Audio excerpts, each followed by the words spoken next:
Sejam todos bem-vindos a mais um podcast da Escola Sabatina Viva da Associação Paulista Leste. É uma alegria imensa poder falar com você aí da sua casa, do seu smartphone, de onde você estiver nos vendo através das redes sociais. Que Deus possa alcançar o teu coração, a tua vida e a sua família. Compartilhe principalmente o que você está assistindo. Vai lá na Associação Paulista Leste, @Paulista Leste no YouTube, clica no sininho, se inscreva no canal ou mips.apl no Instagram. Você estará recebendo todas as notificações do nosso programa. E nesse dia nós estamos aqui felizes porque nós não estamos sozinhos. Temos amigos, temos convidados. Vocês se lembram que um dia eu fiz a apresentação e havia uma cadeira vaga, porque nós convidaríamos amigos, irmãos de igreja para estar conosco. E hoje nós temos aqui a presença do nosso querido amigo Luiz Costa. Seja bem-vindo, meu querido amigo Luiz. Dá um oizinho para esse pessoal. Obrigado pelo convite. Obrigado, a cadeira também ficou vazia para a gente sentar aqui. Tá bom? Prazer estar com você e com os amigos também que estão assistindo, bem como o pastor, Peter também. Teremos aqui momentos assim de aprendizado da palavra de Deus. Amém.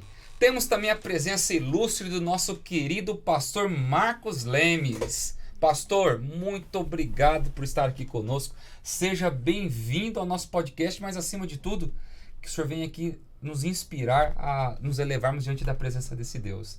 Muito obrigado pela presença. Amém, pastor. Obrigado, pelo convite.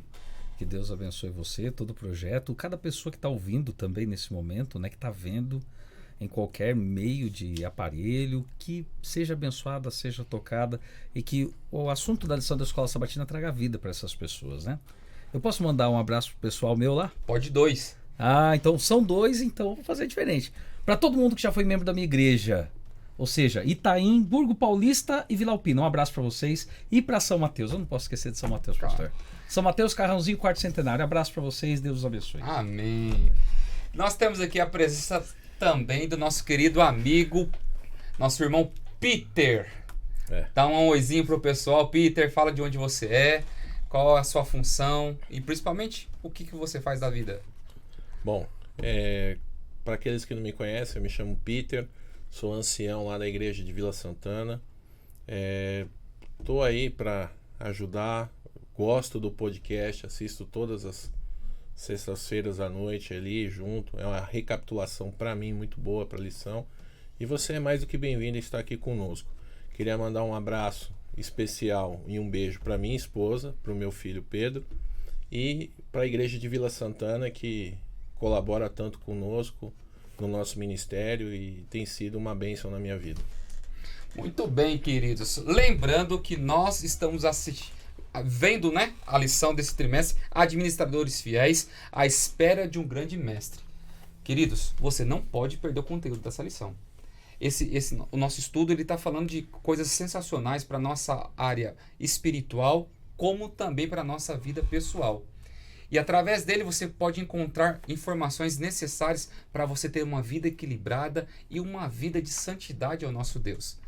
E pensando nisso, se você ainda não tem, por favor, se inscreva, poste um comentário aí, fala, pastor, eu queria receber uma lição. Nós vamos te abençoar de alguma forma. E se você quer concorrer à camisa da Escola Sabatina Viva, assista todos os programas e coloque lá, eu quero a camisa, pastor. E eu tenho certeza que você vai ser abençoado. E lembrando de coisas importantes, nós temos aqui o nosso pastor Danny Peterson, esteve conosco na semana passada e deixou esse formulário maravilhoso que é de como você aprender a fazer um orçamento familiar e como você aprender a fazer um plano de quitação de dívidas de uma forma administrativa e também de uma forma eclesiástica. Esse material está disponível para você se você quiser lá pegar de uma forma física na Associação Paulista Leste, Rua Coronel Bento José de Carvalho, número 340, do horário comercial. Fique à vontade para você poder estar lá para ser abençoado. Muito bem, queridos, nós vamos começar com o estudo da nossa lição, mas para começar nós não podemos dar início sem a bênção do Senhor.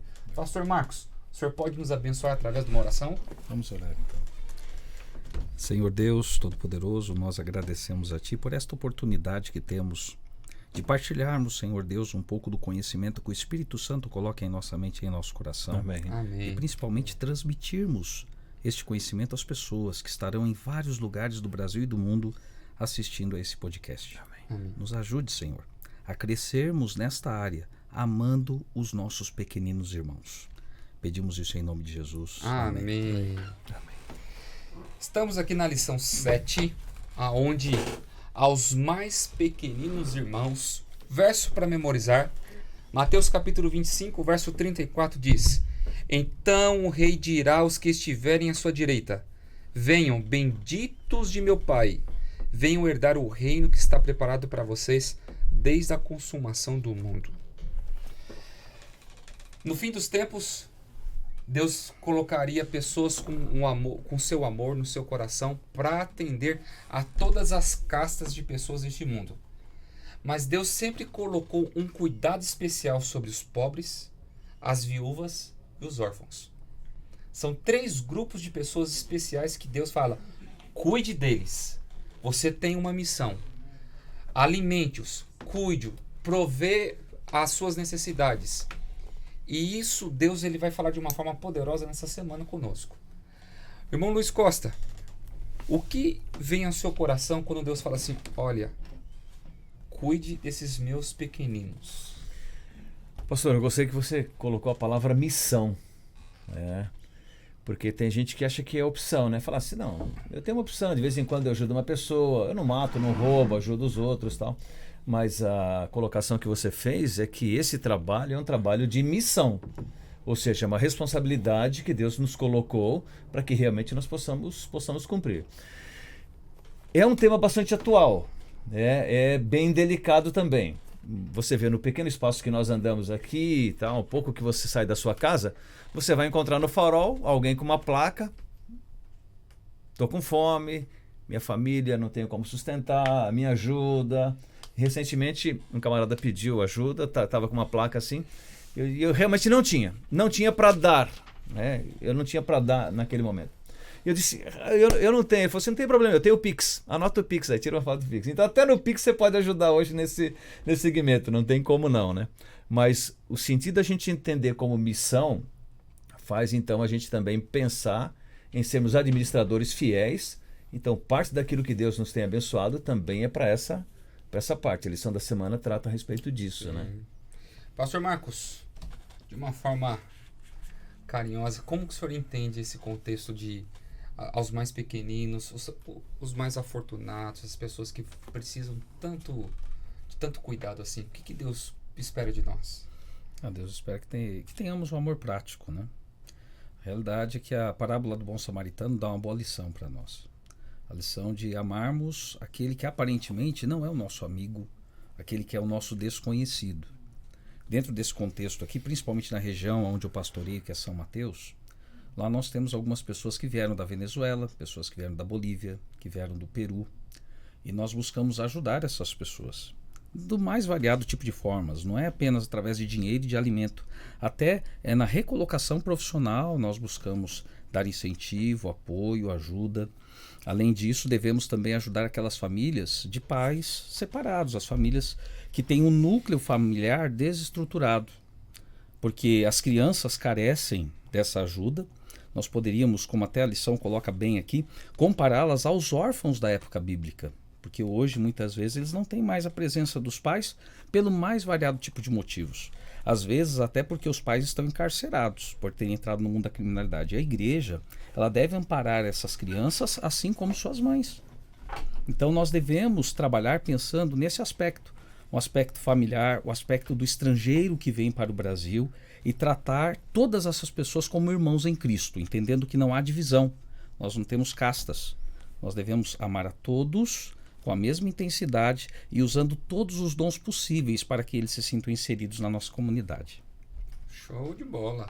Isso é uma igreja em movimento, é uma igreja em prática. Sim. Infelizmente as pessoas estão vivendo muito teorias filosóficas e colocando a prática na sua essência como algo subjetivo. O Evangelho de Cristo é a ação. E nisso nós temos que elaborar de uma forma bem específica em nossas igrejas. Você como um líder de igreja local, Peter, vocês têm um trabalho maravilhoso na igreja de Vila Santana. Tive a oportunidade de ser pastor do Peter por 3 anos E depois que eu saí, vocês começaram a fazer esse trabalho maravilhoso que é com moradores de rua. Aonde vocês entregam cerca de 200, 300 marmitex 200 marmitex por semana para moradores de rua. Como que você vê esse trabalho? Por que isso é tão importante, a gente dar valor para essas pessoas que são desacreditadas pela sociedade e marginalizadas? Assim, quando veio a ideia de fazermos esse trabalho, num primeiro momento, a grande maioria da igreja, nós, assim, ficamos um tanto relutantes. Porque é ir aonde ninguém quer ir. Então, assim, só que o que Jesus faria? Jesus, ele ia onde ninguém queria ir. Jesus, ele ia lá, ele atendia o coxo, o leproso, que ninguém queria chegar perto. E ele ia lá e tocava nesse. E então a ideia nossa é movimentar a igreja para ir onde ninguém quer ir. E assim, a primeira coisa é fazer um plano sistemático. Então, assim, não ir um dia, tirar foto e dizer fui. Não. É ir sempre. Então a gente tem esse projeto aí que é todo sábado. E assim, a gente vai lá, vai dar comida para dependente químico só? Não. Tem famílias. Tem pessoas que estão ali jogadas e nem sabe por que tá lá e tá lá. E mora ali na rua, e se ninguém for lá olhar por ela, levar um prato de comida para ela, mas ele gasta dinheiro com droga, com um monte de coisa. Mas ele não vai gastar com comida. Não adianta você falar para ele que ele precisa comer, ele não vai gastar com comida. E se eu quero tirar ele de lá, se eu quero falar de Jesus para ele, eu não posso falar de Jesus para ele de estômago vazio. Então, assim, eu entendo que é exatamente o que Jesus faria. Então, assim, é ir aonde ninguém quer ir. Essa é a missão da igreja. É estar aonde ninguém quer estar. É estar com aqueles que são marginalizados mesmo pela sociedade e por nós. Porque quando a gente passa e vê aquelas casinhas, vê aquele pessoal sujo pedindo dinheiro e tal, a gente não olha para eles. E se olha, é com aquele olhar assim, será que ele vai fazer alguma coisa contra mim e tal? Então, assim, a ideia de ter um projeto, de fazer, é fazer o que Jesus faria. Porque eu tenho certeza que Jesus hoje, se ele estivesse conosco, a multiplicação dos pães e dos peixes se daria nesses lugares, onde pessoas estão lá com fome, estão doentes espirituais também, porque não é só a doença física, a dependência química nem nada, mas são doentes espirituais, e Jesus estaria lá. E a igreja tem que estar nesses lugares. Eu lembro do trimestre passado, pastor, que um dos palestrantes ele disse o seguinte: nós somos salvos pela graça, justificados pela fé e julgados pelas obras. Boa. Então, as obras não nos salvam, né? A gente tem certeza disso. As obras não nos salvam, mas salvam os outros. É verdade. Quando a igreja faz esse trabalho como vocês estão fazendo, como vocês também estão fazendo, como a gente também faz o trabalho, então isso salva outras pessoas, né? Eu gostei muito da frase que ele usou, né? Salvos pela graça, justos pela fé e julgados pelas obras, que a Bíblia diz isso, né? Cada um será julgado de acordo com aquilo que fez. Há um pensador que ele diz assim: nosso grande objetivo não são os aplausos dos carentes, mas sim a salvação dos necessitados. Bonito. E isso que nós precisamos parar. Quando a igreja está em movimento, ela não precisa parar para tirar uma foto para mostrar que está fazendo alguma coisa. É engraçado, até a gente fez no último ano, no final do ano, a gente, cadê as fotos pra gente apresentar pra igreja? Não tinha foto. A gente quase não tem foto das coisas, porque não tem tempo para tirar foto. Porque quando você vai e entrega uma marmita e você fala assim, eu quero fazer uma oração por você, não tem como você tirar uma foto. Ele tá na pressa para comer, malemar ele vai te dar a oportunidade de orar por ele. Então, assim, não tem necessidade de foto.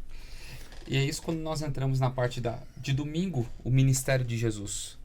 Pastor Marcos, ali a lição diz que os pobres eram desprezados pelos oficiais.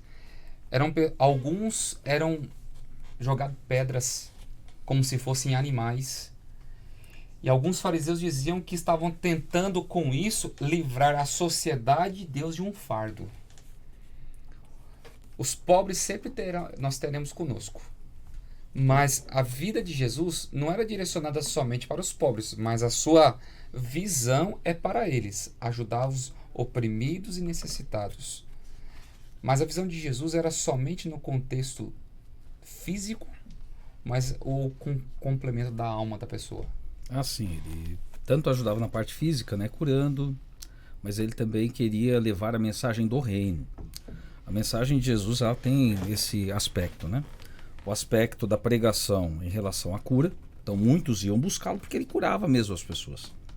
Mas ele queria curar a parte física para curar a parte espiritual. O plano de Jesus, ao multiplicar pães e peixes para 5.000 pessoas, não era simplesmente alimentar aquelas pessoas. Até algumas pessoas já me indagaram quanto a isso, mas, pastor, Jesus ali não estava fazendo apenas o evangelho social, uma espécie de comunismo da época bíblica. Já vieram falar isso para mim? Na realidade, não. Na realidade, o que Jesus estava fazendo ali era atender a uma necessidade material, que era a alimentação da pessoa, para que elas continuassem tendo acesso e desejo ao espiritual. Então, é interessante nós observarmos que quando Isaías, capítulo 61, é citado aqui, ali há uma profecia com relação ao Messias, que ele iria trazer liberdade aos cativos. E muitas vezes o judeu pensava, que tipo de liberdade é essa? Nos libertar do jugo romano, era o que eles pensavam em alguns momentos. Mas na realidade o maior cativeiro nosso não é de um jugo humano, de um reino desta terra. Mas o maior cativeiro é o cativeiro do pecado. O cativeiro no qual Satanás nos prende. E Jesus, quando ele curava um coxo, quando ele curava um cego, ele queria mostrar para as pessoas que se aquela cura parecia impossível e ele realizava, ele também realizaria a maior cura, que era a cura espiritual. A moléstia do né? pecado. Exatamente, transformação da vida da pessoa. Sabe, eu acho muito legal uma das coisas que o Peter falou aqui, que quando eles ajudam, eles não têm tempo para tirar foto. Por quê? Porque o principal objetivo não é um galardão pessoal, mas é levar Jesus. Jesus fazia a mesma coisa. O principal objetivo dele era levar a mensagem. Ele não queria, tanto que quando tentaram colocar ele como rei, em nenhum momento ele aceitou isso. Porque o que ele queria era pregar uma mensagem. O que ele queria era libertar espiritualmente cada pessoa. E ele usava ferramentas para isso. E uma delas era exatamente a cura, o amparo. Até quando ele ressuscitou o filho da viúva, foi no objetivo de dar amparo para a viúva, mas para mostrar que nele estava o poder de Deus. Que as palavras dele eram palavras de vida, eram palavras que libertavam até da morte. Na verdade, o que Jesus ele sempre fazia e o que a igreja deve fazer é buscar atender uma necessidade pontual, visando a oportunidade de atender a necessidade eterna. Porque assim, não tem como você oferecer Jesus para alguém que está com fome, para alguém que está com frio. Não existe isso. Então, assim, o que Jesus faria? Jesus não era comunista, como alguns dizem por aí. Jesus ele era de esquerda. Não, Jesus ele era apolítico. Ele não queria se envolver. Agora, o que Jesus fazia era isso. Era atender uma necessidade pontual, buscando uma oportunidade de atender uma necessidade eterna. E é isso que a lição traz para nós. E isso deve ser o nosso ministério. Claro que nós não conseguimos atender todos, infelizmente. Mas nós deveríamos buscar esse caminho. Atende uma necessidade pontual aqui, visando uma oportunidade eterna na frente. Posso colocar uma questão também? Pode. Eu vejo o seguinte, que nós damos o plus, igual outro dia eu ouvi um testemunho de uma igreja. Como que eles dão o plus nesses trabalhos? Né? Eles colocam o número do telefone da pessoa, de uma pessoa lá. Fala assim, olha, tá aqui, eu estou te dando esse pão, eu estou te dando essa marmita aqui, está o meu telefone, estou te dando esse livro aqui, está meu telefone. Se você precisar, liga para mim. Eu acho que aí é o plus do trabalho. Para a gente não correr o risco do assistencialismo, né? Que é uma bandeira hoje que a maioria das pessoas querem. Não, eu recebo meus R$600 lá, tá bom demais. Eu tenho uma igreja que vem trazer comida para mim, eu tenho uma igreja que traz leite para mim, eu tenho alguém que me dá a cesta básica, né? Eles colocam o telefone deles, aí eu vejo que a igreja está em movimento. Mas assim, que nem... É o plus, né? Falar, tá aqui, se precisar, pode me ligar. Mas eu ainda não cheguei nesse nível. Falei, meu Deus, me dá essa condição. Acho muito... Que nem a gente coloca pro pessoal, a gente dá o endereço da igreja. Parabéns. Dá o endereço da igreja. E assim, vai de 1000 que a gente atende, vai num mês, um mês e pouquinho, aparece um. Um vai lá, toma banho, um vai lá, pega uma roupa, É o plus. um vai lá. É o plus. Então, assim, aí você fala assim, outro dia teve um membro nosso lá da igreja que falou assim, Peter, você acha que a gente não tá desperdiçando tempo? A gente podia empregar. Eu falei, olha, Jesus numa cura só, ele curou 10 leprosos e um voltou. Se a gente distribuir 1000 e um, que nem nós temos o histórico de 2 que saíram da rua, foram para uma clínica, a gente foi, pegou, levou na casa, a mãe nem sabia onde estava, a gente conseguiu conversar com a mãe, colocamos em contato e tal. Hoje esse menino tá trabalhando, tá morando na casa da mãe, tá num relacionamento certinho. Falta ir lá na igreja, buscar agora a outra parte. Mas assim, de 10, voltou um para Jesus. Quem somos nós em relação a Jesus? Muito pouco. Então, a gente tem que fazer isso e sempre buscando trazer para o lado. Sim. Claro que muitos não vão vir, mas o importa é Deus, né? Deus, ele vai dar a recompensa tanto para aquele que recebe quanto para aquele que dá. Esse não é o nosso trabalho, né? O trabalho da conversão do Espírito Santo. Né? E esse é um contexto que a gente entra dentro da parte de segunda-feira, como Deus vai prover as coisas para essas pessoas. Que existem pessoas que rotulam, não merece, se tá ali, é porque é uma escolha dela. Ele que quis usar drogas, ele que quis perder tudo. Existem pessoas que têm essa linha de raciocínio em qualquer religião. Sim. Não adianta falar que na nossa não vai ter, porque vai ter também. Existem pessoas que têm essa linha de raciocínio. Mas Deus sempre vai prover alguma coisa para que essas pessoas sejam abençoadas e cuidadas. Verdade. Mas a grande questão é, eu preciso colocar no meu coração e tentar colocar isso no coração das outras pessoas, que o evangelho é para todos, não é para alguns. Porque, infelizmente, existem pessoas que têm a tendência de acreditar na predestinação. Não, se está ali é porque Deus predestinou isso. Mas Paulo, ele diz, todos vós sois predestinados à salvação. Sim. A salvação, ela foi distribuída a todos. E quando eu coloco isso, eu tenho que entender que Cristo morreu por todos. Por aquele que está drogado, aquele que está na sarjeta, aquele que é alcoólatra, aquele assassino, aquele bandido, aquele que roubou milhões, aquele que roubou um alfinete. A diferença são as consequências que essas pessoas vão enfrentar em suas vidas por conta das suas escolhas. E como o evangelho vai ter a sua dificuldade em chegar até elas. E quando nós colocamos nessa questão da provisão, existe limite, pastor Marcos, para Deus poder alcançar essas pessoas? Não existe. Deus, ele quer nos usar para alcançar as pessoas, né? Até existem 2 pontos aqui na lição que são interessantes. Um deles até que você já citou. O autor da lição, George Reed, ele fala sobre a questão do darwinismo social. Até o irmão Luiz também falou algo sobre isso.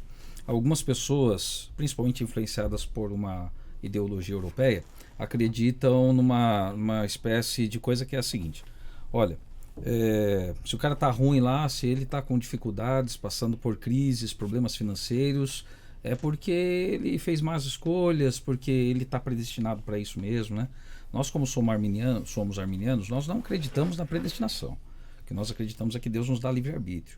Agora, nós também não podemos cair nessa malha do darwinismo social, achando assim que se a pessoa está numa situação ruim, ela nunca vai poder melhorar de vida, ela vai ficar naquilo lá mesmo. Nós, como igreja, devemos não cair no risco de trabalharmos apenas no social, porque isso vai dar notoriedade, mas não cumpre a missão. Então, nós temos que trabalhar no social como uma ferramenta. Ferramenta para quê? Para levarmos Cristo. O início. Porque Cristo vai transformar a vida. Certo, Eu posso até dizer por mim mesmo, dando apenas um simples exemplo pessoal. Quando eu era criança, eu estava até comentando ontem com alguns pastores, colegas meus, eu morava em Cajamar, na região rural, num lugar chamado Ponunduva, em uma casa que não tinha banheiro, não tinha água e não tinha luz. Meus pais muito pobres, eu sou filho único, vim de uma família simples. Como é que eu cheguei a fazer um curso de teologia? Como é que eu fiz uma faculdade, hoje tenho uma pós-graduação, graças a Deus tive a oportunidade de fazer um mestrado, o pastor fez pós-graduação comigo, né? Agora, o que acontece? Como que eu cheguei a isso? Exatamente porque Deus fez uma transformação na minha vida. Isso não quer dizer que quando eu estava lá no Ponunduva, morando em uma casinha de madeira, que não tinha água, não tinha luz, não tinha banheiro, Não quer dizer que ali Deus não estava conosco. Ele também estava conosco. Sim. Porque Deus está conosco. Deus nos dá prosperidade no momento de dificuldade e também no momento em que estamos crescendo. Agora, o que acontece? A presença de Deus fez com que nos mantivéssemos firmes nele com um foco, com um objetivo. E para a honra e glória de Deus, eu saí de um lugar onde não tinha nada, onde eu dava 4 quilômetros a pé numa estradinha de terra para pegar uma perua da prefeitura para ir para a escola. E sempre fiel a Deus, hoje eu sou um pastor da igreja. Isso é um milagre que Deus faz na nossa vida. Só que Deus, ele usou a igreja. Mas ele não usou a igreja simplesmente para falar, vou dar uma faculdade para você, porque ninguém me deu a faculdade. Foi Deus que me deu a condição, mas o evangelho me motivou a chegar onde eu estou hoje. E não só eu, muitos jovens da igreja são motivados assim. A gente conhece em Clube de Desbravadores muitos jovens que chegam simples, com às vezes uma vida muito humilde, só que no decorrer do tempo eles conhecem Jesus, têm a vida transformada e passam a ter sonhos. Nós temos o sonho da eternidade, o sonho do céu, esse é o nosso maior sonho. Mas nós também temos o sonho de representarmos Cristo em lugares aonde outras pessoas ainda não chegaram. Às vezes no escritório de advocacia, às vezes em um hospital sendo um enfermeiro ou um médico, às vezes em uma empresa, numa construtora sendo um engenheiro, ou sendo um arquiteto, ou sendo um mestre de obras, não importa. Deus, ele quer nos usar e ele vai usar ferramentas para que o evangelho chegue às pessoas. E para isso nós temos que trabalhar, porque as pessoas não querem ver simplesmente a nossa pregação falada. Elas não querem ver simplesmente fotos ou likes, mas elas querem ver a nossa ação. Porque Jesus está com você, então você tem que agir. Agir e levar o evangelho. E a segunda coisa que eu queria falar rapidamente, porque eu falei muito da primeira, me perdoe, mas assim, a segunda coisa é que aqui há uma recomendação para que cada um de nós, quando temos mais recursos, também reservemos algo, uma parte dos nossos valores para ajudarmos outras pessoas. Eu tenho feito isso, tanto eu quanto a minha esposa, nossa casa, e isso tem sido uma bênção para nós, para vermos o crescimento de outras pessoas. Como eu moro numa casa hoje, quando uma pessoa passa pedindo alguma coisa em casa, ela nunca vai sair de mãos vazias. Às vezes até eu tenho alguma dificuldade de levar até a pessoa, mas às vezes está perto do horário de chegada da esposa, eu falo assim, espera, tá hora, volta aqui 15 minutos. Minha esposa vai, e as pessoas voltam, e a minha esposa vai lá e entrega algo para ela. Então nós temos que buscar reservar algo nosso também. Não é tirar do nosso dízimo, nem da nossa oferta, mas termos um segundo dízimo, uma oferta especial para esse fim, para ajudarmos as pessoas necessitadas. Gostei dessa parte que ele coloca, que é uma ferramenta, né? Não é a bandeira. A bandeira da Igreja Adventista não é assistencialismo. Não. Né? Assistência, ok, mas assistencialismo não é nossa bandeira. E hoje a gente vê algumas pessoas até saindo da comunidade adventista, fundando outros movimentos, para levantar a bandeira. Não, é que vocês não vão para a rua, vocês não fazem isso, tal. E como se essa fosse nossa bandeira. Não, as demais denominações e segmentos, e até o governo tem essa bandeira. Nossa bandeira não é essa. Nós usamos como uma ferramenta. E eu queria só abrir um outro leque nisso também. Recentemente, nós estamos administrando a questão de um casal, estava se separando, e aí a reclamação da esposa é que o marido não dava o sustento, sabe, regular para a família. E ela tinha que ir para o mercado de trabalho, e ele estava agora bravo com isso, porque ele queria que ela mantivesse as coisas dentro de casa. Falou, eu posso manter, mas dentro de um limite do que eu ganho. E aí a situação ficou muito crítica. O que ele fez? Ele saiu de casa e foi viajar. Ficou 10 dias fora. Aí me telefonou. Eu falei, o que você está fazendo, cara? Eu vim aqui para casa dos meus avós, quero esfriar a cabeça, né? A gente está nesse processo de separação, não quero separar, tá muito... Eu falei, mas o que você está fazendo aí? Não, aqui eu estou orando, eu estou estudando a palavra, estou me consagrando. Eu falei, tá bom, bonitão. E você deixou dinheiro para seus filhos comerem? Não. Você deixou dinheiro para sua esposa comer? Não. Eu falei, então, cara, você está fora da religião, do que diz a religião, né? A religião pura e sem mácula é cuidar dos órfãos, que são seus filhos, certo? E das viúvas. Você largou sua mulher lá? Então ela está viúva. Viúva de marido vivo. De marido vivo. Então, para você colocar em prática essa questão também, a Bíblia diz, aquele que não fizer pela família, negou a fé, né? Então você tem que olhar dentro do seu contexto também. A gente estudou há 2 semanas atrás sobre as dívidas, né? Semana passada estudamos sobre tesouro no céu. Todas essas etapas da lição, ela está nos levando para um crescimento. Não é um tópico solto, não é um tema solto, é um crescimento. Então você precisa observar essa questão também, como está isso dentro da sua casa. Às vezes o fazer pelo pequenino está tão na sua frente que você está achando que é o camarada lá na Cracolândia, né? E é o cara que está dentro da sua casa. E eu falei isso para ele, falei, cara, você vai me desculpar, mas sua religião tá furada, né? Porque você largou sua família, volta para lá, tal. Não, eu vou voltar. E no dia que ele foi voltar, ele me ligou. Vou voltar, tal. O que você acha que eu devo falar para ela? Eu falei, você não tem que falar nada. Você está levando dinheiro? Você está levando trabalho? Não. Eu falei, aí que você não pode falar nada mesmo. Você não está pondo a religião em prática. E essa é uma dificuldade porque as pessoas estão confundindo assistencialismo com ação solidária. Assistencialismo é uma coisa. A igreja ela é uma ação solidária. Nós nos solidarizamos com o sofrimento, ajudamos e damos um caminho. E quando nós partimos aqui para a questão do jovem rico da lição de terça-feira, ela deixa bem claro esse contexto, porque assim, o jovem rico, ele tinha todo o conhecimento, conhecia minuciosamente as profecias que apontavam para o Messias, era um judeu, uma pessoa abastada de suas questões financeiras, mas todo o conhecimento que envolvia em cima do seu caráter e da sua forma de viver não era o bastante para ele poder ganhar a eternidade. E isso que a gente tem que entender, que nada do que temos pode projetar alguma coisa para algo que devemos ser no futuro. Infelizmente, eu não sei se você já foi enganado alguma vez na sua vida sobre comprar uma caneta santa, comprar uma água que vai te abençoar, que você vai conseguir um favor de Deus, algo do tipo. O Jesus que nós conhecemos, que nós vivemos pela sua palavra, ele não é assim. Independentemente do que você tem na sua conta bancária, os seus diplomas que você pode ter conquistado pela sua forma cognitiva bem elaborada, isso não é o suficiente para mostrar que você é ganhador e merecedor do céu. Tudo que você tem ou que você se tornou hoje é pela graça e misericórdia de Jesus. E no caso do jovem rico, é uma história da Bíblia que eu gosto muito, que é assim, ó, Jesus, quando ele fala com o jovem rico, primeiro que o jovem rico ouve que Jesus ia passando e tal, e ele vai atrás de Jesus. Então, assim, primeira coisa, você ir atrás de Jesus não é suficiente, tá? Segundo, Jesus ele olha para aquele jovem, e a Bíblia deixa, essa é uma frase que eu amo muito na Bíblia, que é assim, fitando o amou e disse. Então Jesus ele olhou nos olhos daquele jovem, o amou primeiro. Eu fico imaginando, sabe aquele olhar que você já recebeu quando uma pessoa te olha, você fala, não, fulano me ama só de me olhar? Jesus foi assim, fitando o amou e disse, vai e vende tudo que tens e dá aos pobres. E aí o verso continua dizendo que aquele jovem ele saiu triste, pois era dono de muitas posses e tal.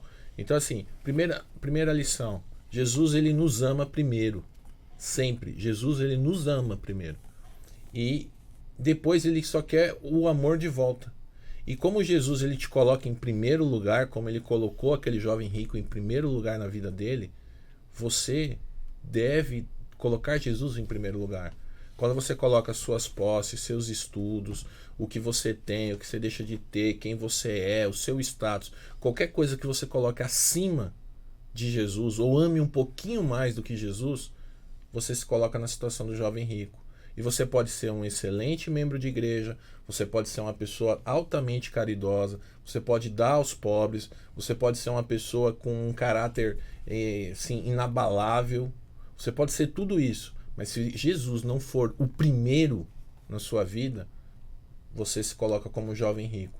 Vai ficar triste, vai continuar triste e infelizmente não estará credenciado a receber esse amor todo que Jesus quer te dar.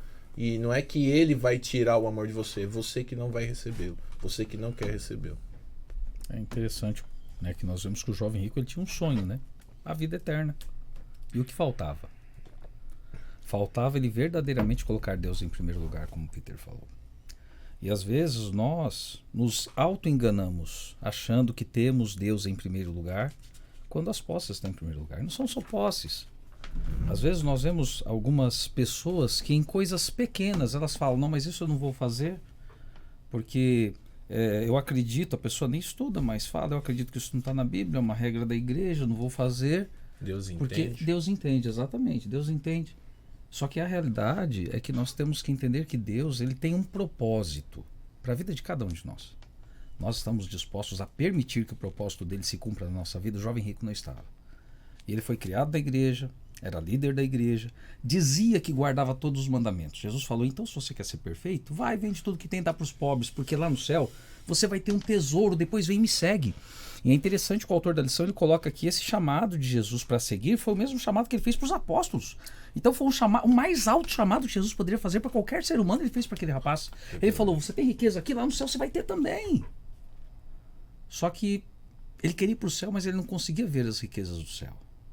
Ele queria seguir Jesus, mas ele não conseguia atender ao chamado apostólico, que diz assim, que quando você segue Jesus, você deixa tudo que você tem para tomar a cruz e seguir. Ele não estava disposto a isso, ele não estava disposto a deixar aquela riqueza. E qual o futuro dele? Nós não sabemos. Não. Porque a Bíblia silencia quanto a ele, né, Peter? Silencia. Agora, nós sabemos provavelmente qual é o futuro de Zaqueu. O homem que é citado aí logo depois, né? Eu não quero pular, mas só para fazer a comparação. Um homem que era visto como um homem corrupto. 2 ricos. Exatamente, 2 ricos. Um visto como santo, que não sabemos qual é o futuro dele. Agora, o que era visto como corrupto, Jesus olhou para ele e disse assim, você também é um herdeiro de Abraão, porque o Filho do Homem veio buscar e salvar o que está perdido. Zaqueu parecia perdido aos olhos de todos, até aos olhos dele. Mas ele foi aquele que alcançou a salvação. Enquanto aquele que estava na igreja, o jovem rico, o nome dele sequer é citado. Porque provavelmente o nome dele, por sua cobiça, por seu egoísmo, se perdeu na história. Essa é uma questão muito importante que eu quero falar para você que está em casa. A comparação que existe aqui, ela é formidável. O jovem rico é uma das caracterizações mais importantes de pessoas que estão perdidas dentro da própria igreja. Preocupado com normativas, com regras, com leis, mas se esquecendo do essencial, o amor genuíno. Zaqueu é caracterizado como aquele que está perdido diante dos olhos humanos, mas totalmente possibilitado para poder adentrar os portões celestiais. E aqui vem a grande lição para nós. Não somos nós quem decidimos o futuro ou a salvação das pessoas. Todos nós somos chamados e escolhidos para sermos filhos de Deus, independentemente da tua condição social, do teu intelecto e principalmente de onde você está agora. Deus, ele te chama para poder você ser um filho dele, para herdar uma eternidade e herdar um céu. Então, querido, nós temos que adentrar nesse contexto de uma forma muito ampla e bem profunda. Zaqueu, ele era conhecido diante de todos como o perfil de pessoa mais corrupta e indesejável da sociedade. Mas são os impossíveis diante dos olhos humanos que acabam se tornando os possíveis diante de Deus. Se você pegar, né, nessa comparação, a gente pode pegar assim, a diferença do rio e da represa. Uhum. A represa, ela fica tudo nela, ela não solta nada. O rio, a água passa por ela. Ou seja, não é a questão do dinheiro, né? É o que nós fazemos com ele. É o amor ao dinheiro. A Bíblia não diz que o mal é o dinheiro, ela diz que é o amor ao dinheiro. Então, nós não somos uma represa, nós somos um rio, certo? Então, o recurso passa para a nossa mão para que a gente ajude outros. O caso de Zaqueu, eu vejo uma outra grande lição. Quando ele se propõe a devolver, ele tá mostrando para nós o seguinte: aonde eu ponho meu dinheiro é para fortalecer o tipo de reino. Que tipo de reino eu estou fortalecendo? O reino dessa terra ou o reino celestial? Quando eu recebo o meu prolabore, quando eu recebo o meu salário, quando eu recebo o dinheiro, certo? E eu olho para o meu extrato do cartão de crédito, eu olho para o meu extrato bancário, eu olho para a minha agenda, aonde eu estou colocando o meu dinheiro? Está reforçando o reino terrestre ou está reforçando o reino celestial. A lição dessa semana, ela vem trazendo essa questão, né? Ela mostra que Zaqueu, ele reforça o reino espiritual. Então, o que a gente tira de lição disso? Né? A gente não, desculpa usar a expressão, a gente, né? O que eu tiro de lição disso? Né? Porque falar a gente assim é muito solto, né? O que eu tiro de lição disso? Essa semana, quando eu olhar para a minha agenda, quando eu olhar para o meu extrato do banco, quando eu olhar para o meu extrato do cartão de crédito, o que eu vou tirar de lição disso? E nós, quando nós partimos para a parte... Nós vamos falar aqui sobre 3 pessoas extremamente ricas. Jovem rico, Zaqueu, e entra na história de Jó. Um homem que era temente e íntegro diante dos olhos de Deus. O que me chama a atenção da história de Jó, todas as vezes quando eu leio, ele fazia sacrifícios pelos pensamentos impuros dos seus filhos. Se pecaram, Senhor, está aqui o sacrifício. E isso me chama a atenção de uma forma tão grande. Ele entendeu que era amor genuíno, dar a própria vida, se fosse necessário, por alguém que ele nem conhecia. Perdeu tudo, mas em nenhum momento ele duvidou da providência divina. E às vezes quando nós passamos por um aperto financeiro, passamos por uma dificuldade, a gente fala, pô Deus, devolva o dízimo, devolva a oferta, vou na igreja. Por que o Senhor está permitindo isso acontecer na minha vida? Nós começamos a questionar Deus sobre circunstâncias que nós estamos vivendo. E a vida de Jó é algo claro. Permita ser guiado. Pastor Marcos, o que o senhor pode colocar diante dessa situação na vida de Jó? Então, né, como você mesmo falou, pastor Leonardo, ele era um homem íntegro, reto, temente a Deus, se desviava do mal, mas não só isso. Ele ajudava ao necessitado, e ele fazia uma outra coisa, que tanto você quanto o irmão Peter falaram. Assim como quando ele orava pelos filhos, ele orava até pelos pensamentos dos filhos, os maus pensamentos, ele buscava identificar, quando ele tinha os recursos, antes de perder tudo, ele buscava identificar as pessoas que estavam passando necessidade. E ele ia onde elas estavam e as ajudava onde elas estavam, muitas vezes sem elas pedirem. Agora, o que nós estamos fazendo hoje? Muitas vezes estamos esbanjando o nosso dinheiro, e nenhuma crítica, é só para conscientização para cada um de nós. Com um relógio caro, com um carro extremamente caro, com roupas extremamente caras. E às vezes há pessoas do nosso lado, no nosso quarteirão, na nossa rua, no nosso prédio, no nosso condomínio que estão passando necessidades. E nós estamos cegos para isso. E por que estamos cegos? Porque o nosso olhar está muito aqui e não lá. Quando o nosso olhar está lá em cima e não aqui embaixo, quando o nosso olhar passa a ser um olhar do reino dos céus, por isso que Jó, quando ele estava na maior da degradação possível, ele disse, eu sei que o meu Redentor vive, que ele vai se levantar e com os meus olhos eu verei a Deus, mesmo que eu vi pó, com os meus olhos eu verei a Deus. O olhar dele estava nos céus, então ele conseguia ver os filhos de Deus que passavam necessidades, mesmo sem eles clamarem, ele ajudava.